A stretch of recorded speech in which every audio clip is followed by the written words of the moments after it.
Hey guys, what's up? Scottish Dicker once again. Right, I'm still sort of in my no recording mode right now. You know, I haven't been recording any Let's Plays or whatever. But I just remembered that I still have an inbox full of like 150 plus messages, so I thought, let's take the time to answer some more. So, yeah, here we go. First one is from CR123457. How many questions did you send? Right. How long have you had a dog? I've already answered this. Here's one from Jack Kunjiki.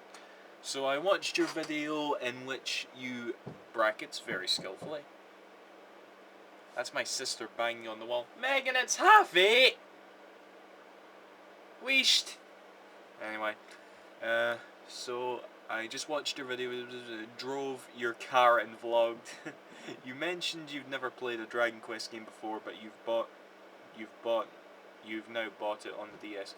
As I've never played a Dragon Quest either, I'm planning on buying soon. I was just wondering what your initial thoughts and feelings about Dragon Quest IX were, and whether you'd recommend it to other gamers. Dragon Quest IX, it was a good game, it really was. Kind of different though in the fact that, well, there isn't that many Japanese RPGs where all your characters are silent protagonists. There's quite a few where your main character is, but not every other party member, because you kind of got to manage these nameless people and build them up that way. It was a cool way to tell. It was a kind of a new, unique thing. I don't know. Dragon Quest IX, it was pretty standard, to be honest. I didn't actually beat it. I got to the last boss, and I do this a lot, I know, but I got to the last boss. I didn't beat him because I couldn't be arsed going to level up, and so I could dominate over him.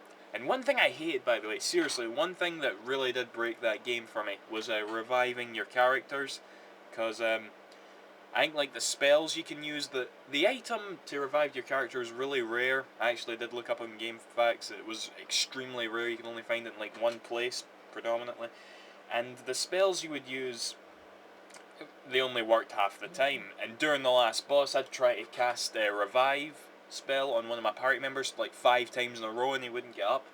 It infuriated the fuck out of me, it really did. But overall, Dragon Quest IX was a good game, so I guess I would recommend it. Here's one from Carlos Diaz 66. Have you ever been to Loch Ness? If so, do you believe in the Loch Ness monster? That's a quite a good question. I was there once a few years ago. I remember I was up northwards, and because me and my family used to go to Aviemore, which was like this ski resort place. I think I really like going up to the Highlands. You know, it's beautiful up there. I really love it. And I did go to Loch Ness once, and I don't really believe in the Loch Ness monster, but it is a cool myth, I admit. But yeah, Loch Ness was pretty awesome when I was there. Like I said, I'd only been once, so yeah. Here's one from Kratos Katana. Hey Duck, I accidentally sent a message to your other account, so ignore that. My question: besides Ratchet and Clank Crack in Time, what is your favourite game on the PS3, and should I get it? To be honest, at this point, it's probably Yakuza 3. I've really just fell in love with that game a lot over this past year, and I would definitely highly recommend that. Outside of that, maybe Infamous? Maybe. I'll go with the Yakuza 3 though, so yeah. Here's one from the Days09. Hey Duck, I really love watching your Let's Plays and your new vids on the news channel. I have a question for your Q&A and someone's about to walk in. Nope, they've went away. I was wondering, what do you think of the old... What? That's right, you better go away. What do you think of the old Game Boy Color Legend of Zelda Oracle of Ages and Seasons games? If you've played them, and out of 10, what would you rate them? Never played them, really. Not really too fussed about it, to be honest, because they weren't really made by Nintendo, were they? They were made by Capcom, I think. So, yeah, I'm not too bothered about it, to be honest. Also, what do you think about the new StarCraft 2 release and your thoughts about Diablo 2? Those are both PC games. I'm not really a PC gamer, so I don't really have any opinions on them. Okay, here's one from Andrew Jim Scott. Q&A, still taking it. That's all he's written. Still taking it. Yeah. Okay. Here's one from a Halloween fan 360. Who do you like more? YouTube bomb. Oh wait, no, that's. I thought he wrote YT, as in YouTube, but I've read it backwards because I'm stupid like that. He's wrote Ty, Ty, Bomberman, or Glover, and also have you Bomberman Act Zero. I don't have Bomberman Act Zero, and probably never will. But out of those two, Glover gets eliminated immediately because I didn't really like his game. Ty and Bomberman.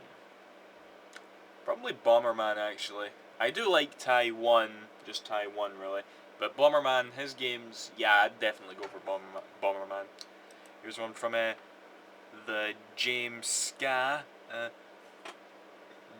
You do realize LPers can become YouTube partners, don't you? I saw someone who has. Yeah, I do kind of know that, and I don't know, maybe I should apply for partnership again on Scottish Duck 17. Well, no, that wouldn't happen now because you can only have one, I believe.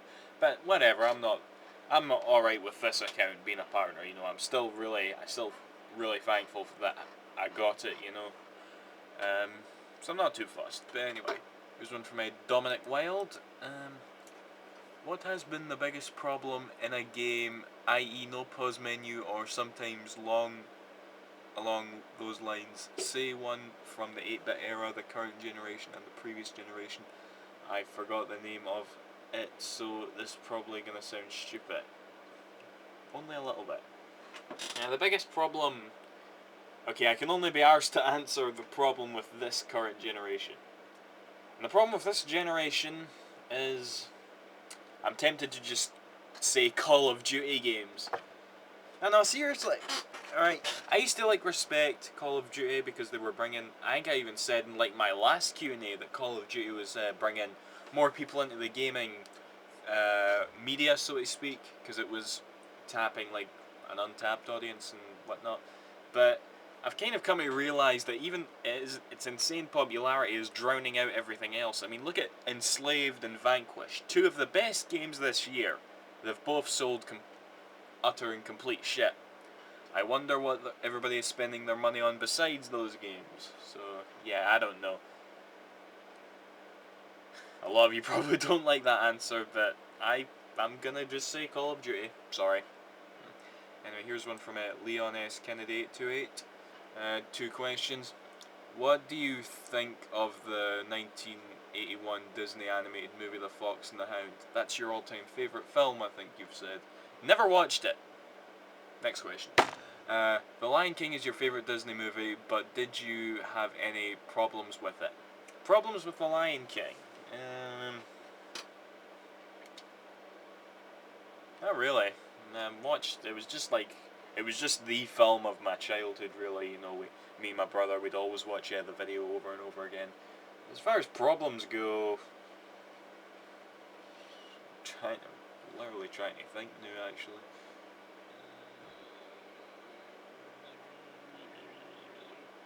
Nah, no, nothing I can really off the top of my head. I don't know. I guess in terms of film, actually, unlike what I'm like with games, I don't really like sort of nitpicking films. Like I do with games. When I watch a film, I kind of just decide right there. Okay, I like this, or I hate it, or I love it. That's kind of what I'm like with films, and I do love The Lion King. I never really had any problems with it. Little problems, anyway. Okay, here's one from Trilby8. Hey Duck, my question is, what is your take on the gaming as an art form argument? Oh god, I could go on about this all day. You know what, I'm just going to be honest, right? I'm not really an artist. I don't really appreciate art, I don't... when you look at a painting, right? I'm pretty sure you know what I'm talking about here. Some people look at a painting and they're like, I don't get it. And some people will look at a painting and start crying because of its artistic expression. Well, I'm in the former, I couldn't tell you what art is, but at the same time I appreciate it, and I appreciate when a good film takes risks and has a message to convey. The same with music. I'm a big fan. I really like my music. And as far as games go, yeah, there has been some really good advancements over the years. My favourite example of games being art is obviously Ico and Shadow of the Colossus, you know. And I couldn't really tell you what makes those games art, apart from the fact that they've got really, really pretty, artistically, uh, what's the word, enriched graphics, and the fact that their storylines have brought me to tears. I couldn't tell you beyond that what's really so artistic about them, but I just know for a fact that I adore those games, and any game that tries to be art a la, what else we got here? Bioshock, God of War, just trying to think of recent examples. You know, games that are high art, not just sort of flashy, just there for the gameplay sort of games like Mario and Vanquish. Enslaved was quite a work of art, if you ask me. So, yeah, that's pretty much it. I hope that answered your question. That was a pretty vague answer, if I do say so myself. But anyway, here's one from Mad Mike Monkey. Right. Saw you woke up in a chair and all copy of Shenmue was on your left and all copies of all Sonic games to your right. There is a button next to each one of them. Press the... Yeah. Next question. Alright, here's one from X Bunny Rabot. Have you ever felt disappointed about playing a game that looked awesome in the trailers? A game that looked awesome in the trailers that I was disappointed about playing. Can't think of one off the top of my head. Nope, I can't think of one off the top of my head. Sorry. Right, here we go. Here's one from Shadow SA2B. Hey Duck, if you were buying a current next-gen console for the first time, 360, PS3, Wii, which would it be and why? Personally, I have a Wii and a PS2, and I keep going back and forth about which I should pursue next. I'm kind of leaning towards 360, but I hear it breaks down a lot, so what do you think? My favourite of the current three consoles, as quite a few of you know, is the PS3, but I think the PS3 and the Wii is really different. You know, PS3 and 360, you can get by with just owning one of them this generation, but you kind of need one of them and a Wii to get the fullest out of this generation, if you ask me. And directly comparing 360 and PS3, even though like 80% of their libraries are identical, the rest is all exclusives. I think the exclusives on PS3 are a lot better, and yeah, the 360, despite what improvements the Slim might have made, it's always going to be remembered as that console that always broke down all the time, you know? So, yeah, I would definitely, if you were thinking about picking up a HD console, I would highly recommend the PS3, seriously. That's just my opinion. Okay.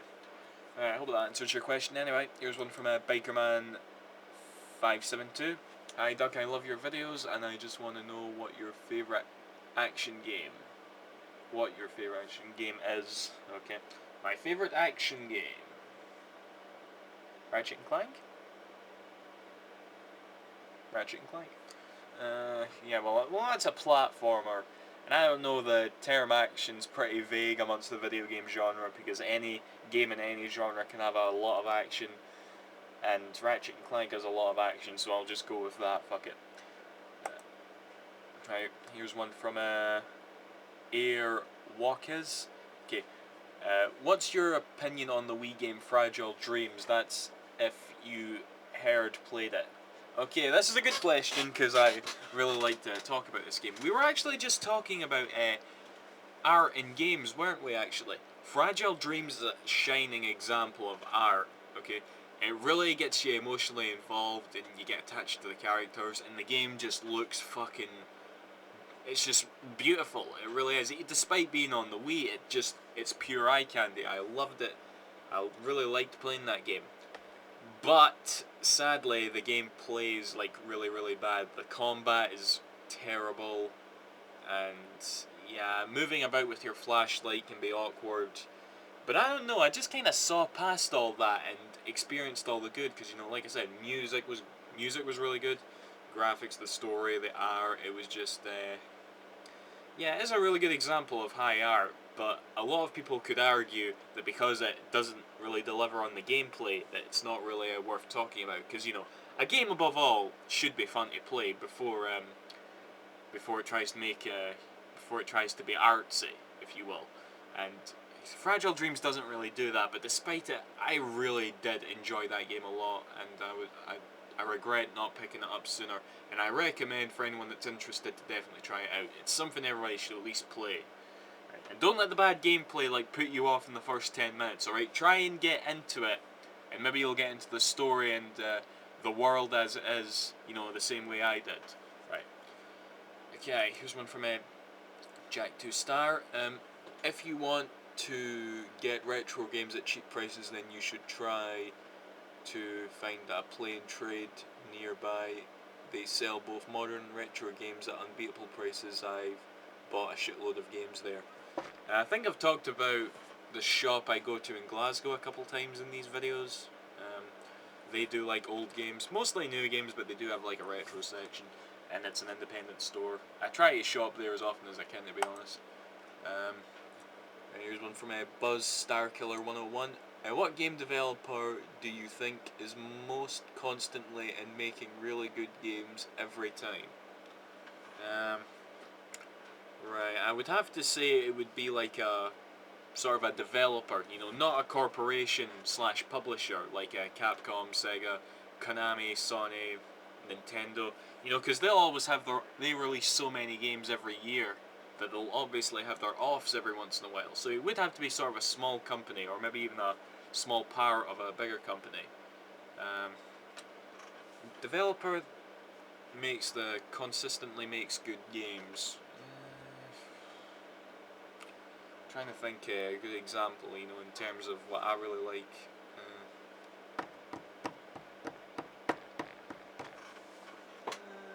I can't think.